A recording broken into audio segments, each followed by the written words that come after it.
Boa tarde. A região de Belo Horizonte segue em estado de alerta. E os mineiros aproveitam um sábado sem chuva para intensificar o trabalho de ajuda às vítimas. A polícia identifica mais 2 suspeitos do assassinato da família encontrada carbonizada no carro e descobre sangue na casa em que eles moravam no ABC Paulista. Um patrimônio histórico ameaçado. 150 casarões de São Luís correm o risco de desabar. No ano passado, eram 92. A angustiante espera pelo direito de começar um tratamento contra o câncer. No Rio, pacientes aguardam quase 1 ano para ter acesso à radioterapia. O número de pessoas infectadas pelo novo coronavírus passa de 12 mil. E a China pede ajuda internacional para comprar máscaras cirúrgicas e desinfetantes. Os britânicos acordam para um futuro incerto fora da União Europeia. Os brasileiros que vivem lá hesitam entre ficar ou seguir outros estrangeiros e partir. Mas nós estamos embarcando no Canadá. O Jornal Hoje está começando. A polícia de São Paulo avançou na investigação daquele caso em que uma família foi assassinada em São Bernardo do Campo, no ABC Paulista. Pai, mãe e filho foram encontrados carbonizados no porta-malas do carro. A filha mais velha do casal e a namorada são as principais suspeitas. Agora, os investigadores dizem que encontraram marcas de sangue na casa das vítimas. A repórter Sabina Simonato acompanha a investigação. Boa tarde, Sabina. A polícia também identificou mais 2 suspeitos. É isso mesmo, Zileide. Boa tarde a você, boa tarde a todos. Mais 2 suspeitos foram identificados, os nomes não foram revelados para não atrapalhar as investigações. Lembrando que eles ainda não foram presos, esses 2 suspeitos, pela polícia. Uma testemunha disse aos policiais que viu um homem de 1,90 m na casa da família na noite do crime. Ontem, policiais do Departamento de Homicídios estiveram na casa da família, voltaram lá para uma perícia complementar. E aí levaram aquele reagente luminol, um reagente químico, que consegue identificar marcas de sangue quando a gente não enxerga essas manchas a olho nu. E o resultado desse exame indicou a presença de sangue humano dentro da casa. Onde? Na escada, nos colchões e também nas roupas, dentro da máquina de lavar. Ainda não se sabe de quem é esse sangue, mas é uma pista importante, já que a principal suspeita da polícia é que essa família tenha sido agredida e morta dentro de casa. A polícia também diz que encontrou marcas de sangue na roupa de Ana Flávia, que é a filha mais velha do casal, e ela e a namorada são apontadas aí até agora como as principais suspeitas do crime. Ana Flávia e a namorada Karina Ramos deixaram a delegacia em viaturas separadas e com protestos de parentes. Antes, elas chegaram juntas no mesmo carro para o primeiro interrogatório formal e que durou 4 horas, segundo a polícia. Os investigadores dizem que já identificaram mais 2 suspeitos de envolvimento nas mortes do casal, Romuyuki e Flaviana Gonçalves, e do filho adolescente Juan Victor. Mas até agora, somente a filha mais velha do casal, Ana Flávia, e a companheira Karina estão presas. A avó de Ana Flávia pediu para ficar frente a frente com a neta, mas Ana Flávia não quis conversar. Perplexa com a repercussão do caso, a família reuniu jornalistas para esclarecer como era a relação dos pais de Ana Flávia com Karina. O que existia um descontentamento da família era em relação ao relacionamento com a Karina, entendeu? Mas não que eles não aceitavam um relacionamento homossexual. O problema com a Karina era o que exatamente? Com o jeito dela, eles já tiveram alguns descontentamentos, algumas brigas familiares deles. Ele deu um carro para a filha e teve um problema da Karina pegar o carro, pôr no nome dela, teve essa confusão. A investigação corre em segredo de justiça a pedido da polícia. Ontem, o delegado chegou a dizer que as suspeitas foram indiciadas por triplo homicídio. Hoje, a polícia voltou atrás e disse que não houve indiciamento. Segundo os investigadores, a prisão temporária é sustentada por contradições nos depoimentos e imagens de câmeras de segurança que mostram a entrada e a saída dos carros de Ana Flávia e dos pais dela no condomínio em Santo André, no ABC Paulista. Os vídeos também mostram que Karina esteve lá na noite do crime. Os policiais apontam ainda a participação de um homem nas mortes, com base em relatos de pessoas do condomínio. Os corpos de Romuyuki, Flaviana e Juan foram encontrados carbonizados na terça-feira em São Bernardo do Campo, a quase 6 quilômetros de distância do condomínio. O advogado de Ana Flávia e Karina Ramos diz que as duas são inocentes. A gente está colocando mais advogados aí para estar acompanhando o caso, né? Formar esse corpo de defesa para poder cuidar do caso delas. Agora, Sabina, outro ponto que nem a família, nem os policiais conseguem entender até agora é a motivação desse crime bárbaro. O que se sabe até agora, Sabina? Zileide, a motivação, ainda eles não têm essa resposta, né? Mas a casa da família, ela foi encontrada revirada depois do crime. Alguns objetos sumiram, como televisão, videogame. Os parentes da família que acompanham as investigações, eles dizem que não sabem de nenhuma história de vingança ou interesse financeiro que possa ter motivado esse crime. Ana Flávia Gonçalves, que é a filha mais velha do casal, suspeita de participar do crime, ela tem 25 anos. A namorada Karina Ramos, de 31, estão presas temporariamente por 30 dias e na segunda-feira, então início da semana, está previsto um novo depoimento de Ana Flávia e a gente continua acompanhando essas investigações. Leide. Obrigada, Sabina. Bom trabalho para você. Um laudo da Polícia Civil concluiu que a blogueira e empresária Lorena Vieira, mulher do DJ Renan da Penha, usou um documento falso para sacar dinheiro no Banco Itaú. Ontem, Lorena acusou funcionários da agência de preconceito racial quando eles desconfiaram da identidade que ela apresentou no banco. O Itaú negou e declarou que funcionários verificaram os documentos, o que é obrigatório, e se desculpou com ela. Segundo a Polícia Civil do Rio, essa foi a carteira de identidade que a blogueira apresentou no banco.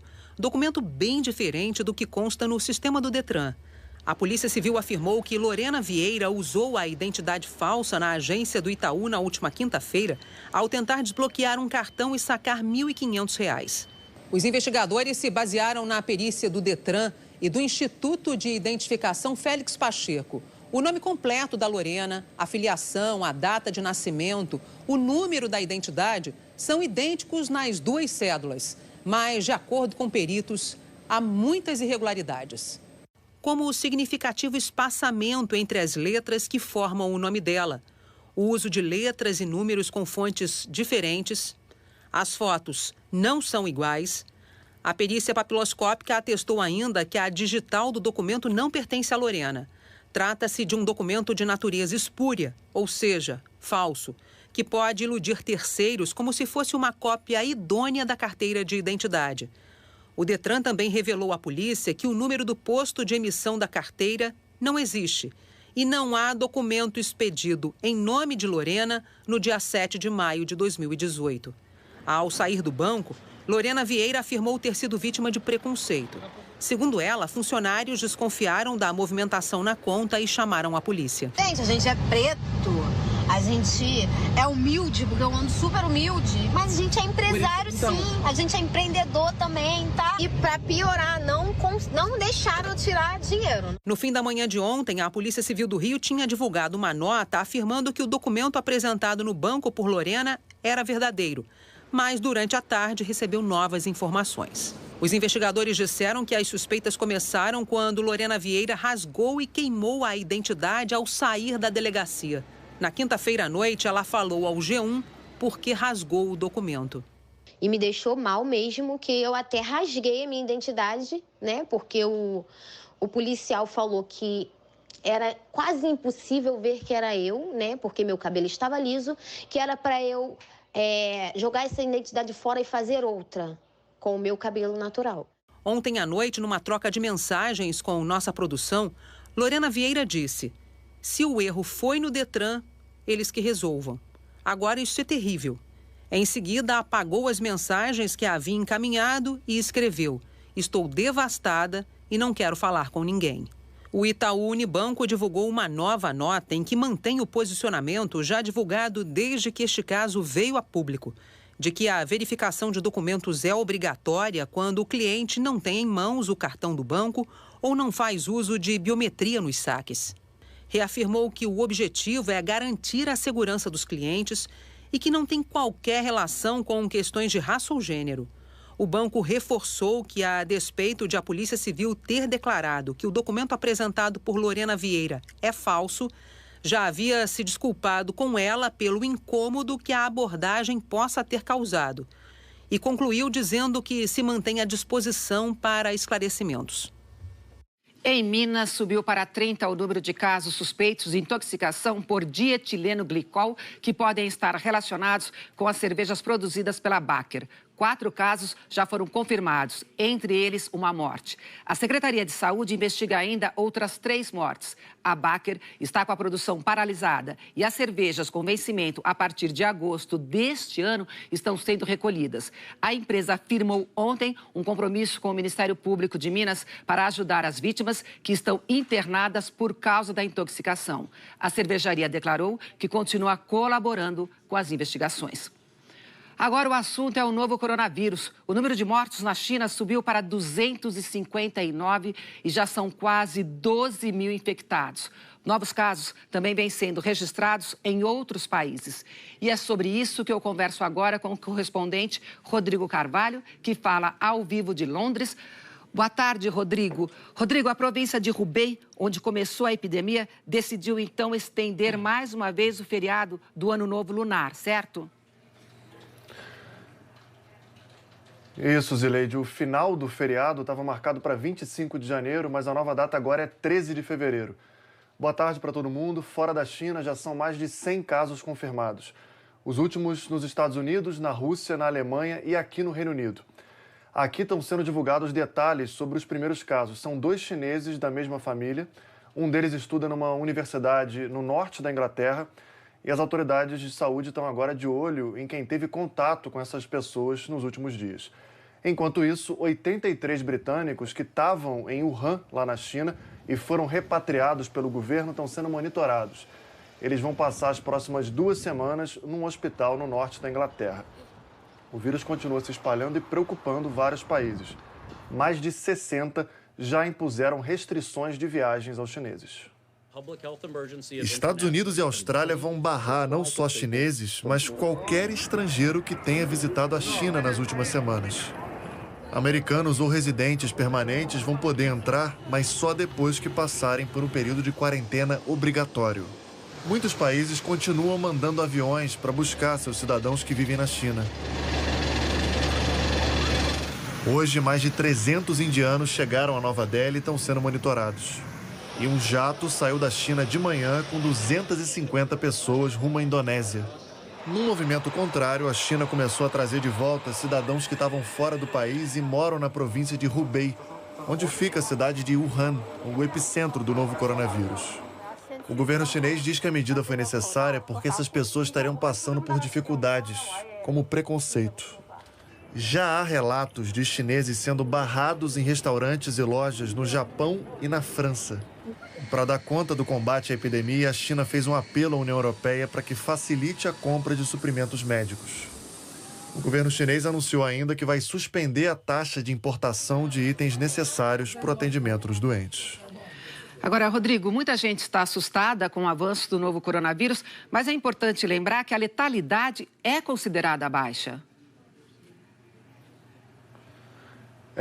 As autoridades chinesas falam que a letalidade do novo coronavírus é de mais ou menos 3%.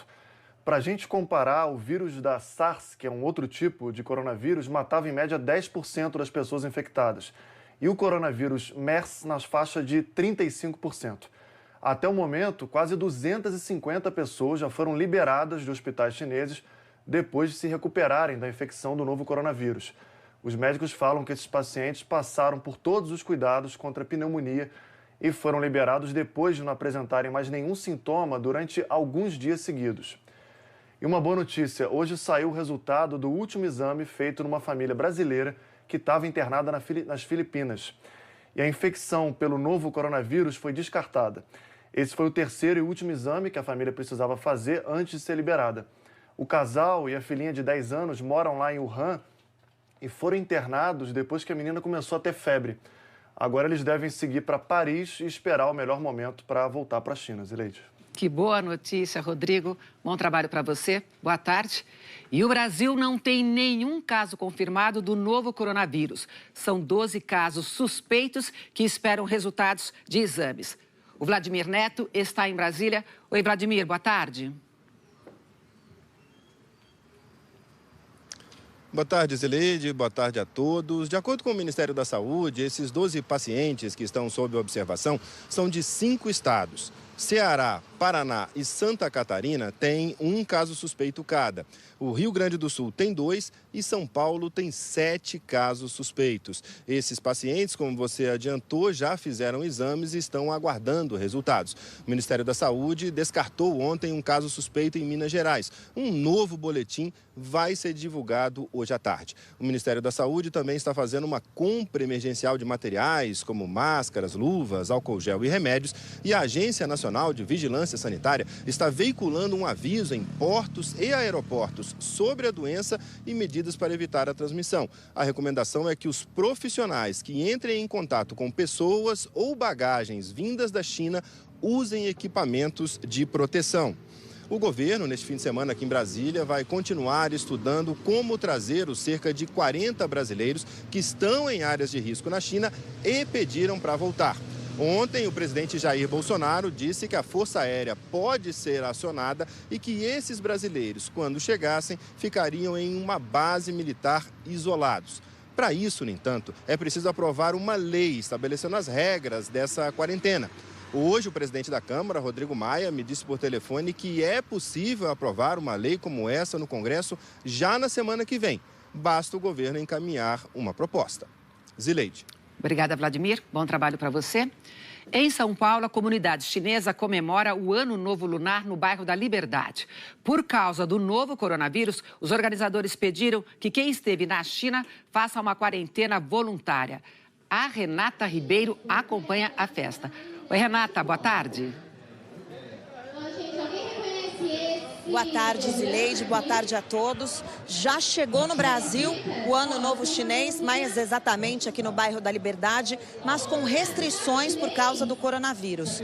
Foram suspensas as apresentações de artes marciais com lutadores recém-chegados da China e também apresentações com crianças e idosos, que são os grupos mais vulneráveis à doença. Mas aqui no bairro da Liberdade, a chegada do Ano Novo Chinês já está colorindo as ruas. Agora há pouco, a dança do dragão e do leão, com os tradicionais tambores chineses, anunciaram a chegada do Ano do Rato, que, segundo a tradição milenar, abre um novo ciclo de 12 anos. E por aqui todo mundo acredita que Ano do Rato é bom para os negócios, ano de prosperidade, bom para a economia do país. Tomara, né, Zileide? Tomara sim, Renata. Bom trabalho para você. O etanol está cada vez mais caro nos postos. O último levantamento da Agência Nacional de Petróleo foi divulgado nesta sexta-feira. Mas a alta já vem do ano passado. O álcool ainda é mais barato que a gasolina. Mas como rende menos, é preciso fazer as contas. O consumidor já percebeu. O etanol está mais caro nas bombas. Foi gradativo, foi subindo, né? Aos pouquinhos foi subindo. Se quer andar com a família, tem que... Cada um tem que fazer uma cota, juntar uns R$10 cada um aí para andar. Senão, sozinho não vai. Segundo a Agência Nacional de Petróleo, o preço médio do etanol nos postos brasileiros subiu 11,5% em 2019. A alta da gasolina foi de 4,8%. E só em janeiro desse ano, o etanol já acumula um aumento de 2,39% em todo o país. Apenas em 3 estados ainda vale a pena abastecer com álcool: Mato Grosso, São Paulo e Minas Gerais. Como rende menos, para ser vantajoso, o etanol precisa custar até 70% do valor da gasolina. Segundo os especialistas, a entre-safra da cana, o aumento das exportações do milho e o dólar mais caro, que encarece os custos de produção, estão pressionando o valor do etanol na bomba. E a previsão é de que a alta de preços continue nos próximos meses. A gente está se virando como pode, mas cada dia mais complicado. O sindicato que representa o setor de combustíveis diz que o reajuste também foi provocado pelos gastos extras dos postos no final do ano. Então temos despesas de 13º, encargos trabalhistas, encargos previdenciários, tributos que vencem em final de ano e início de ano. Então é uma composição de fatores econômicos que geram o preço do combustível etanol estar no patamar de hoje. Fiscais do Procon de Mato Grosso estão em campo para descobrir se tem gente aproveitando a alta para cobrar preços abusivos. Eles analisaram as últimas notas de compra do combustível nas distribuidoras e compararam com os valores nos postos. E descobriram um aumento na margem de lucro de até 60%. A legislação ela proíbe o aumento sem justa causa e o aumento arbitrário de lucro. toda vez que o PROCON detectar e conseguir configurar esse aumento, a empresa está sujeita a multa aí, que pode ir até R$9 milhões, dependendo do porte do estabelecimento e da gravidade da infração. Entrou em vigor hoje o novo salário mínimo de R$ 1.045. No fim de dezembro, o presidente Jair Bolsonaro havia editado uma medida provisória que estabelecia o salário mínimo para este ano em R$ 1.039. Mas a inflação de 2019 ficou acima do calculado até aquele momento. E por isso foi preciso acrescentar R$ 6. A MP, que atualizou o valor, foi publicada ontem no Diário Oficial. O presidente Jair Bolsonaro se reuniu neste sábado no Palácio da Alvorada com o ministro-chefe da Casa Civil, Onyx Lorenzoni. Vamos voltar a Brasília agora para falar com a repórter Isabela Camargo. Boa tarde, Isabela. Oi, Zileide, boa tarde a você e a todos que nos acompanham. O ministro Onyx Lorenzoni antecipou o retorno das férias depois de uma semana de crise na Casa Civil. Ele disse que conversou com o presidente Jair Bolsonaro sobre a mensagem presidencial que será levada para a abertura do Congresso Nacional na próxima segunda-feira.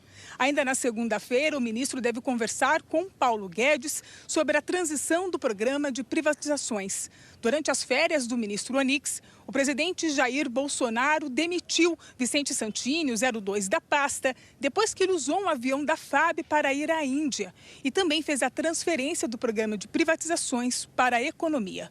Sobre o episódio com Vicente Santini, o ministro Onyx Lorenzoni disse que considera página virada e que não conversou com o presidente Jair Bolsonaro sobre a possibilidade de assumir outro ministério. Nós conversamos sobre isso, mas isso é página virada. Isso está resolvido e pronto, ponto final. O presidente tomou suas decisões. Eu volto a reafirmar, Jair Bolsonaro é o meu líder. A decisão que ele toma é a decisão que tem que ser acatada.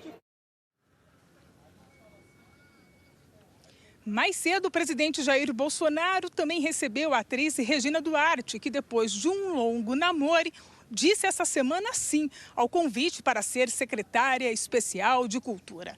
A nomeação ainda não saiu em diário oficial, mas a atriz já está fazendo planos para a secretaria. Zileide. Obrigada, Isabela. Boa tarde, bom trabalho.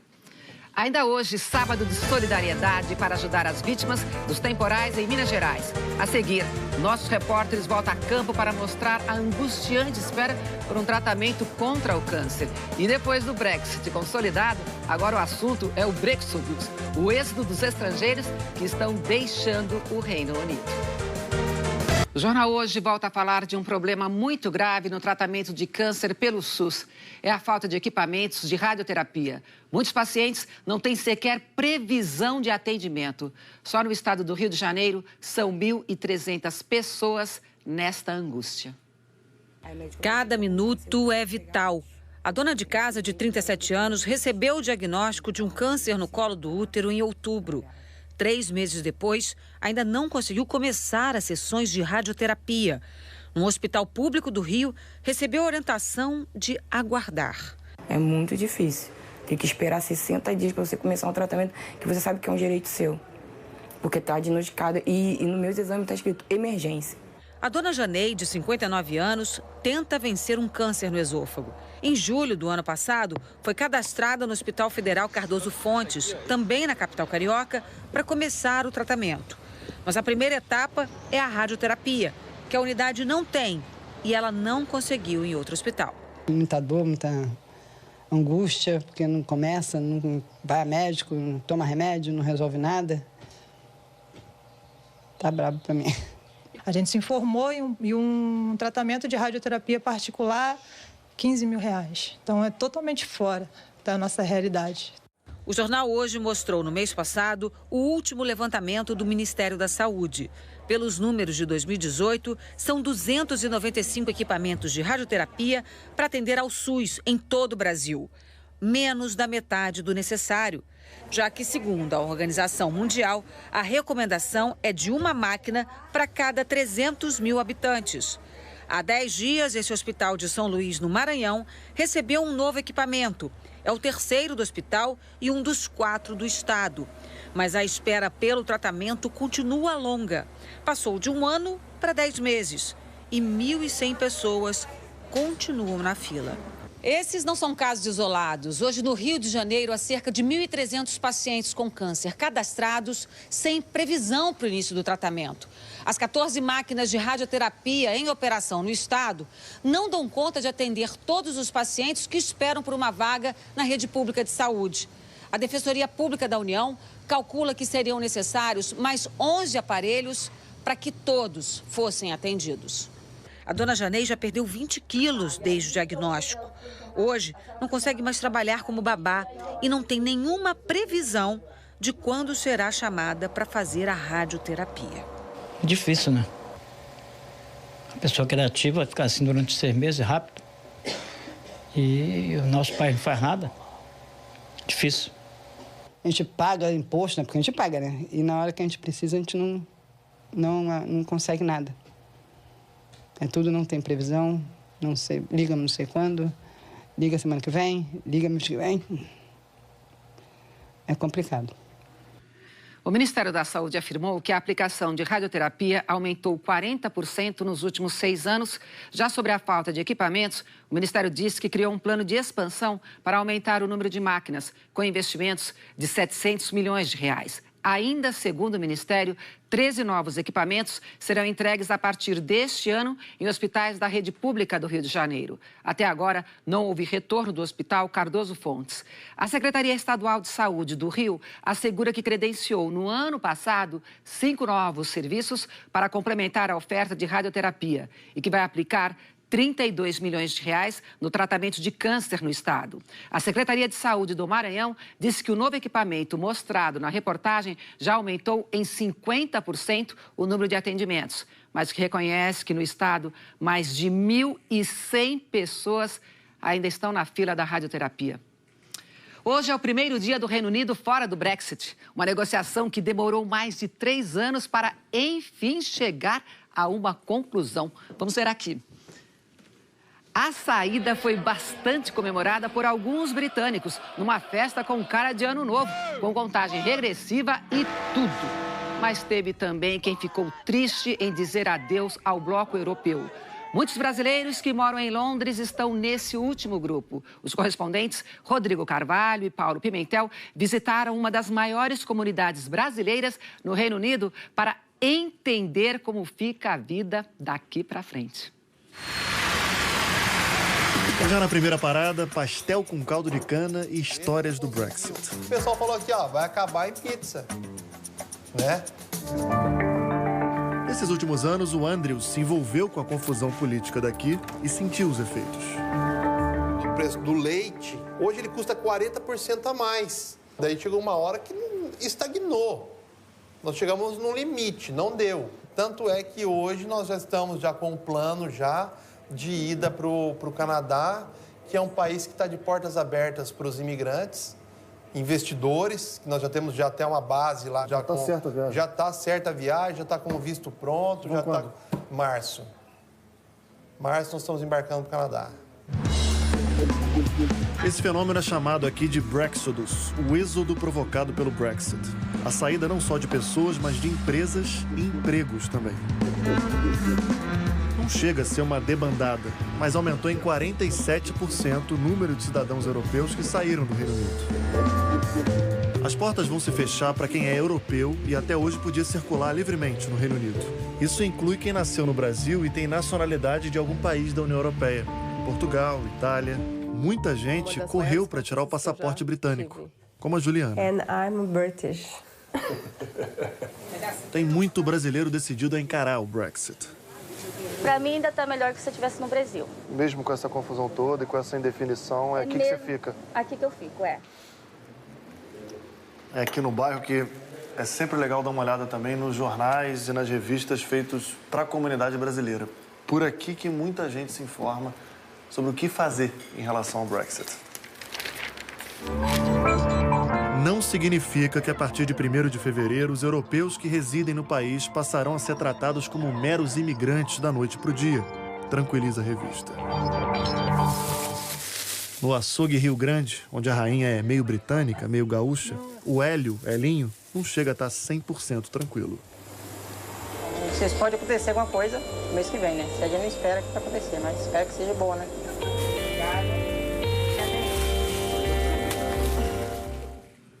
Lembrando que ainda existe um período de transição de 1 ano para que novas regras sejam definidas, seja sobre o livre comércio, seja sobre a circulação de pessoas entre o Reino Unido e a União Europeia. A seguir, uma ameaça ao patrimônio histórico. 150 casarões de São Luís correm risco de desabar. E a gente mostra a previsão do tempo para todo o Brasil. Em Minas, depois de 2 semanas de temporais, voluntários trabalham para recuperar os estragos e ajudar as vítimas. Parte do patrimônio histórico de São Luís, no Maranhão, está em risco por causa do abandono. São casarões de quase 400 anos que podem desabar. É como se as letras de um livro de história estivessem se apagando. Já são 150 casarões no Centro Histórico de São Luís que podem cair, segundo a Defesa Civil. Em 2019, eram 92, o que mostra que o problema tem se agravado rapidamente. E agora, com o período chuvoso, tudo piora. A água entra pelas paredes rachadas e pelos telhados quebrados. Nessa mesma época, no ano passado, um dos casarões desabou. Ninguém se feriu. Só a história do lugar. O Centro Histórico de São Luís tem 6.000 casarões, alguns construídos quase 400 anos atrás. Uma característica típica é a decoração com azulejos trazidos de navios pelos portugueses, que também trouxeram as pedras de cantaria, que moldam portas e janelas. Mas muitas dessas peças já foram levadas pelo descaso. Segundo o IPHAN, o Instituto do Patrimônio Histórico e Artístico Nacional, é difícil localizar os proprietários para cobrar a manutenção dos imóveis. Muitos abandonam o prédio e hoje moram em outros estados ou países. Eu não posso deixar que o imóvel que o imóvel desabe para poder fazer algum tipo de obra, porque realmente, se eu ia gastar 10 fazendo a manutenção, eu vou ter que gastar 10 mil para reconstruir o prédio. A restauração de um imóvel em estado terminal pode custar alguns milhões de reais. Por isso, o IPHAN faz obras emergenciais e tenta cobrar dos proprietários. Quem não paga a conta pode perder o prédio. Esse aqui foi desapropriado e agora está sendo recuperado numa parceria entre governo federal e prefeitura para virar moradia para famílias de baixa renda. Mas nem mesmo alguns imóveis que pertencem ao poder público têm recebido a manutenção necessária. Esse prédio é um exemplo disso. Aqui funcionava uma delegacia, mas aos poucos o lugar foi ficando tão degradado que ficou impossível trabalhar aqui dentro.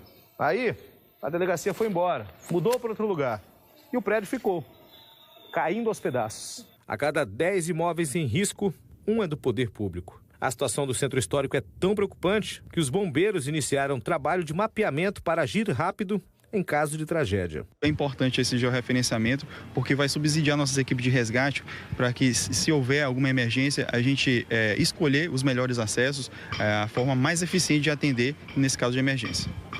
O governo do Maranhão disse que aposta num plano de revitalização desse patrimônio histórico. Uma das ações, chamada de Adote um Casarão, permite a reforma de concessão dos prédios históricos a pessoas ou empresas. Hora de saber como fica a previsão do tempo em todo o Brasil neste fim de semana. Anne Lotterman, boa tarde. Oi, Zileide, boa tarde para você, boa tarde a todos. Anne, tem previsão de chuva para o sudeste, mas graças a Deus nem em Vitória, nem em Belo Horizonte. Nem em Belo Horizonte, está fora disso, viu? Vitória está com sol hoje, não tem previsão de chuva. Já em Belo Horizonte pode até cair uma pancada bem rápida, mas não será chuvarada. Vem comigo aqui para o telão, porque eu preciso te mostrar o seguinte. Aqui nesse mapa, onde dá para ver bem onde a chuva deve ser mais volumosa. Nessa parte rosa ou roxa é onde ela cai mais forte. Sul de Minas Gerais ainda pode chover, todo o estado de São Paulo e no Rio de Janeiro, na região serrana, é onde devem acontecer os temporais mais intensos. Vou abrir esse mapa para ver a distribuição de chuva no Brasil. Ela é forte também no centro-norte de Santa Catarina, Mato Grosso do Sul, subindo também para o norte, quase toda a região norte e nessa faixa do Nordeste também, desde o Maranhão até o Recôncavo Baiano. Hoje ainda pode chover forte em Campo Grande, Curitiba e também São Paulo, com volumes grandes. São Paulo, máxima hoje de 28, mesma de Curitiba, e Campo Grande, máxima de 30 graus. Vamos fazer um giro pelo Brasil, começando por Belo Horizonte, que terá chuva bem isolada hoje, calor de 31 graus, tem uma nuvenzona bem escura ali em cima, mas não é muita chuva não, tá? Vitória na sua tela agora, com céu bem claro, 35 de máxima e sem chuva. Mesma temperatura do Rio de Janeiro. Mas no Rio, esse calorão deve formar nuvens de chuva carregadas mais para o fim do dia. E por último, Salvador, máxima de 33 graus, céu com pouquíssimas nuvens, mas no fim do dia, mais tarde, pode ter uma chuvinha bem fraquinha, viu, Zileide?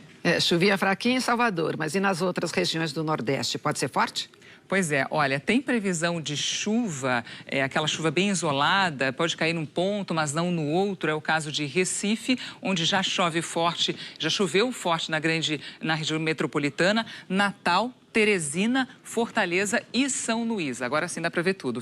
Recife é onde já choveu forte, tá, gente? A gente viu agora há pouco, inclusive, a situação dos casarões em São Luís. Tem um abandono e a chuva ajudou nessa degradação. E esse janeiro foi o mais chuvoso dos últimos 49 anos. A média para essa época é 226,4 milímetros. E choveu nesse janeiro 556,7 milímetros. Muita chuva, né, Zileide? Muita. E o sol? Alguma notícia dele? Temos vai aparecer? Notícia do sol, sim. Olha só, ele vai aparecer no Rio Grande do Sul, oeste de Santa Catarina, Espírito Santo, grande parte aqui da Bahia também e nessa faixa do norte de Roraima até o Amapá. Hoje a máxima chega aos 28 graus em Curitiba, 30 em Porto Alegre, Manaus e também em Belém. 33 graus em Goiânia e 34 em Palmas. E neste domingo os temporais devem ser mais intensos no Rio de Janeiro, sul de Minas ainda, São Paulo, norte do Paraná, subindo também pelo Mato Grosso do Sul até o Amazonas e nessa faixa do norte do Maranhão, do nordeste do Maranhão até o Ceará. É isso, Zileide. Obrigada, Anne. Bom fim de semana. Obrigada. A Anne falou das chuvas e Belo Horizonte se recupera dos estragos dos temporais de janeiro, que foi o mais chuvoso da história da cidade. Uma grande rede de apoio se mobilizou para ajudar as vítimas das enchentes que atingiram várias regiões de Minas Gerais. Desde cedo, voluntários trabalham para recolher doações e os moradores também aproveitam o fim de semana para ajudar. O sábado começou com muito movimento nos pontos de arrecadação. Mais de 350 toneladas de doações já foram distribuídas. É a primeira vez que eu venho esse sábado. E sábado que vem a intenção é voltar com outros donativos. Nas últimas 2 semanas, 56 pessoas morreram em Minas por causa dos temporais. Entre desabrigados, que são as pessoas que perderam as casas, e os desalojados, que precisaram sair temporariamente, mais de 50 mil pessoas estão vivendo em abrigos ou junto com amigos e parentes. Parou de chover em Belo Horizonte, mas o solo ainda está encharcado. A cidade segue em alerta por causa do risco de deslizamentos de terra. A gente recebe, além dos donativos e além da mão de obra dos voluntários, também as empresas têm doado transporte, transportadoras têm disponibilizado os veículos. Então isso tem ajudado a gente a minimizar o sofrimento dessas famílias nesses dias tão difíceis. O Paulo doou materiais de limpeza. É muito importante, né? A dificuldade que eles estão passando, né? A limpeza tem que ser feita para poder atrair doenças e coisas, né? Eles precisam muito disso. Só na Cruz Vermelha, mais de 80 voluntários estão trabalhando na triagem do material arrecadado para fazer a entrega para as pessoas atingidas pelas enchentes. Hoje sai carregamento de roupas para várias cidades do interior. Mas nesse momento é mais importante a arrecadação de alimentos, materiais de limpeza, higiene pessoal, colchões e roupas de cama. Para garantir mais transparência, as equipes da Cruz Vermelha entregam as doações direto a quem precisa, sem intermediários. A gente entrega para a comunidade, de fato, em loco, para quem precisa. A gente trabalha auxiliado do poder público, né? Ele vai dar orientação, dar informação para a gente, a comunidade que precisa, mas a gente entrega em loco. A gente não deixa para outra pessoa fazer a distribuição. A Luciana está usando os grupos de mensagens da família e dos amigos para arrecadar doações. E deu muito certo. Em vez de ficar mandando piadinha, a gente mudou, pedindo donativos. Me coloca no lugar de todo mundo. Se fosse eu, se fosse um filho seu, um parente seu, entendeu? E nós somos seres humanos, não tem que ajudar os outros, senão vai ser o quê? Na página do Jornal Hoje, você encontra os detalhes sobre as doações às vítimas das enchentes em Minas Gerais. O Jornal Hoje termina aqui. Você acompanha outras notícias no Jornal